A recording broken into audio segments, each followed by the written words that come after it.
Okay, this is what we got here. Got the distributor. I'm going to make sure the air gap, and I'll show you in more detail, the air gap in here is set right. I'm going to make sure the vacuum works as well. We got the wiring harness right here. We got the box, and we got some connectors and a ballast resistor.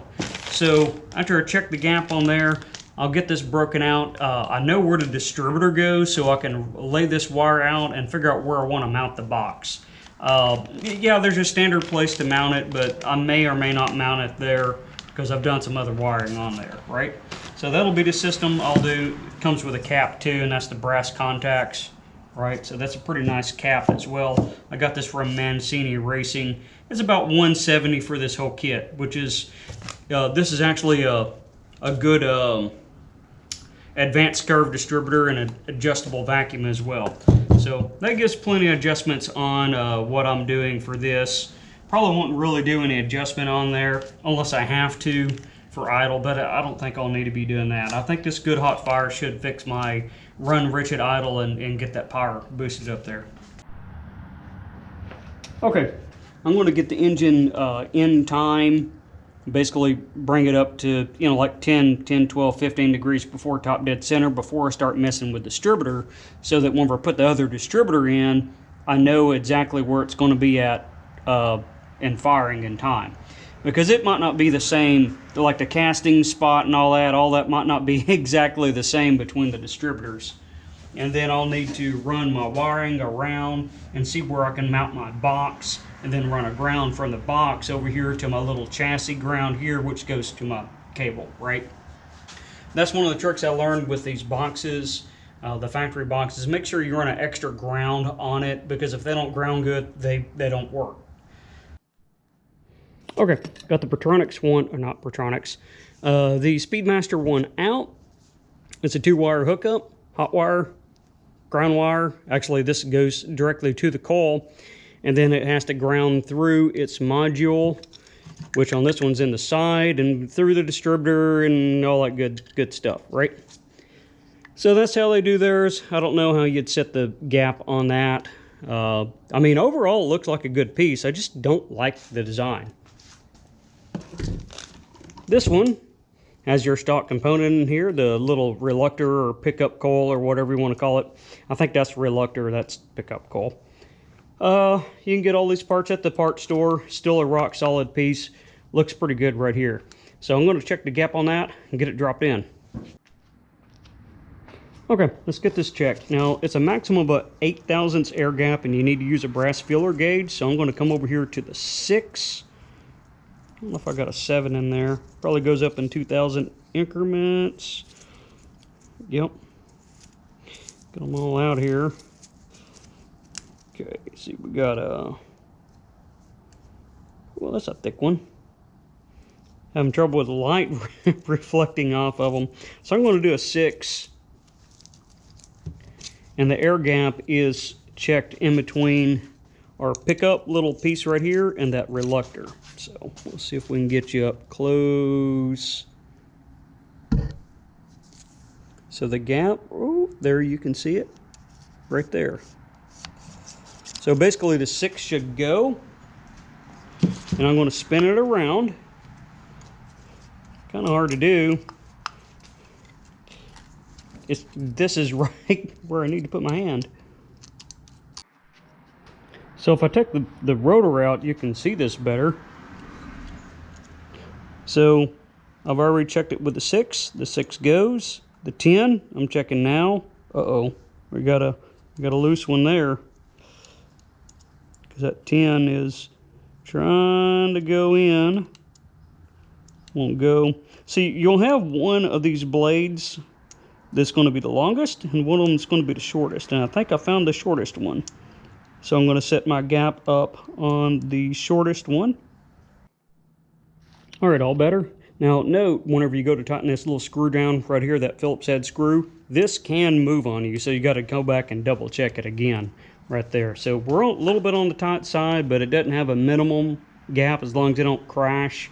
But the 6 will go in all the way around. A little tight, but so it's probably more like a 4 or a 5, but 8 is max. So you don't want too much air gap in there. And there's all kinds of, well, like electrical ease stuff about air gap.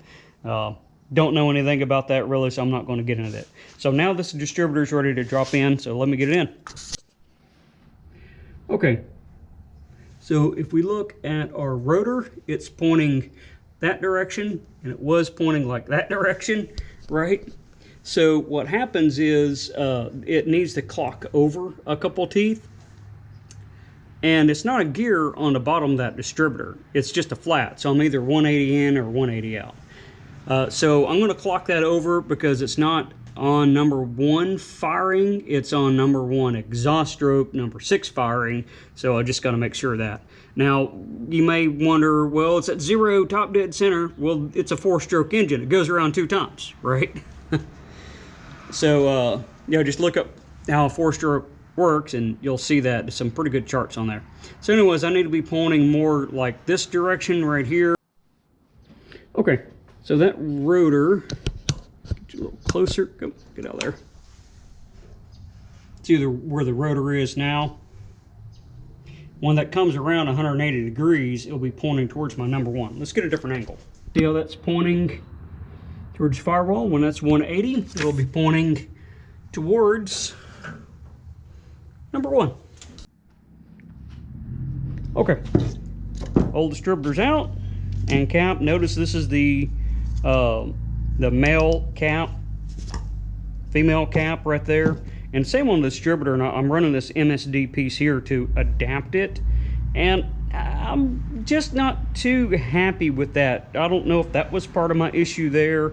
I did find that this is 10 thousandths and a little over 10 thousandths gap on some of these teeth. I don't know if that had anything to do with it or not, but we're going to these components here. Like I said, there's a reason I like this, because it works, you know.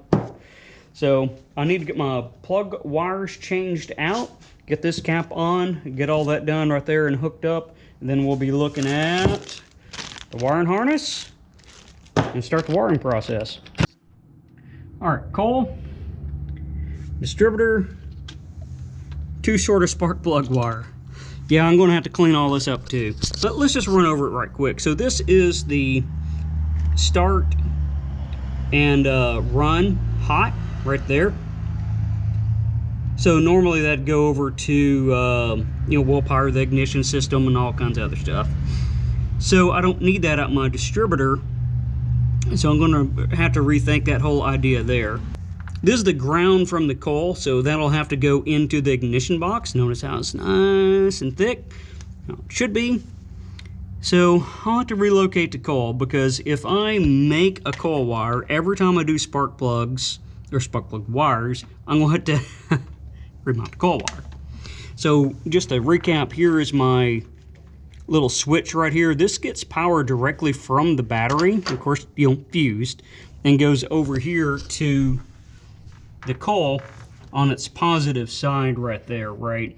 So it's getting good straight from the battery juice, and then that just switches it. I just use my the same wire right here, the same bundle right there is when it's in crank or run, the coil's on.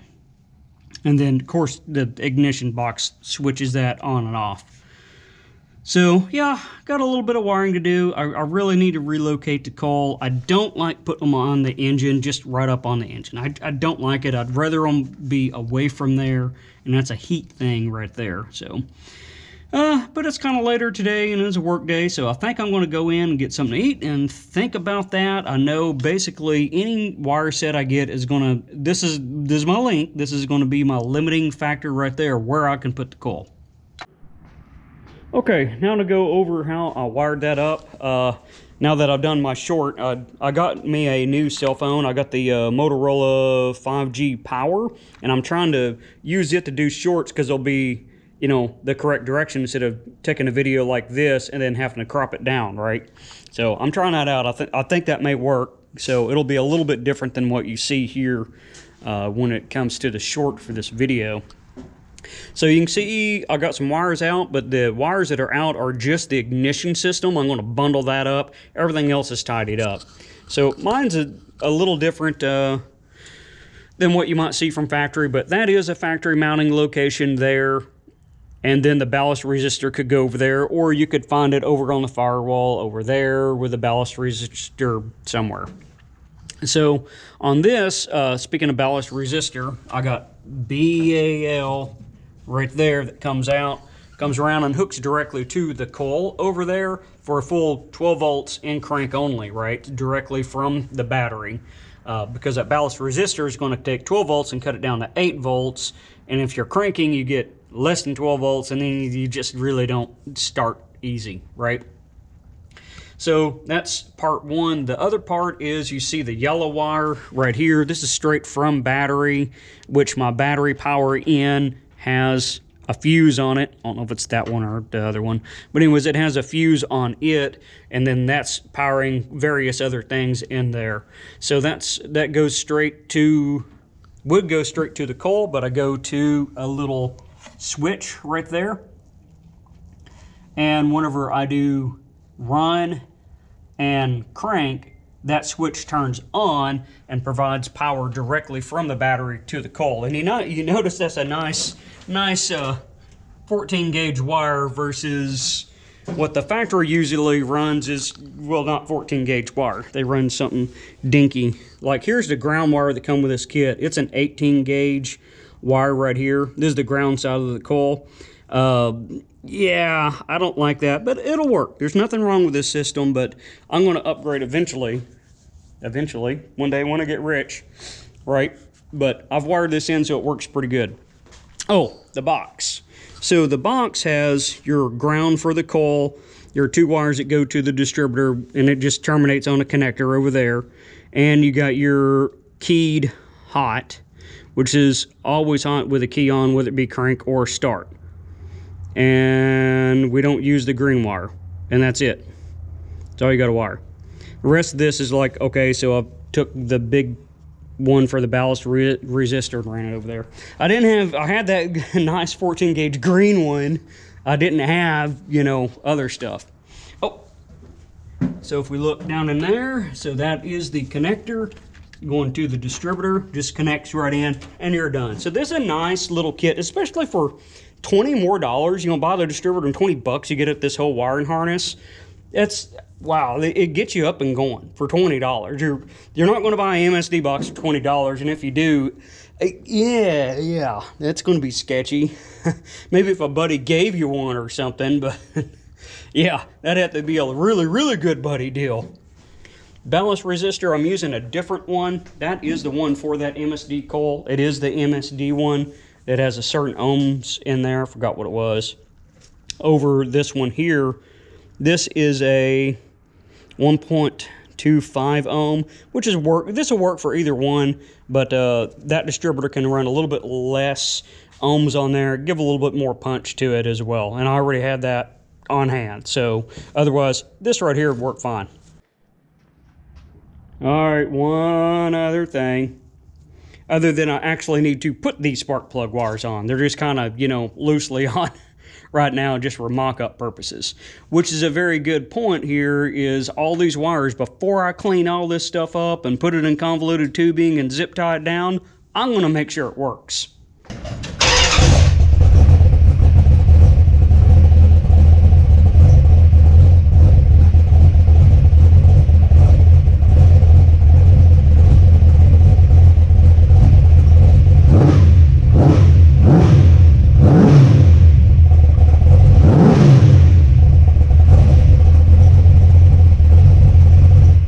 It sounds a whole lot better than where it was, so just going to keep working at it back with the same thing I was doing before, is check the time and see where it's at, and then start bringing. I had to jack up the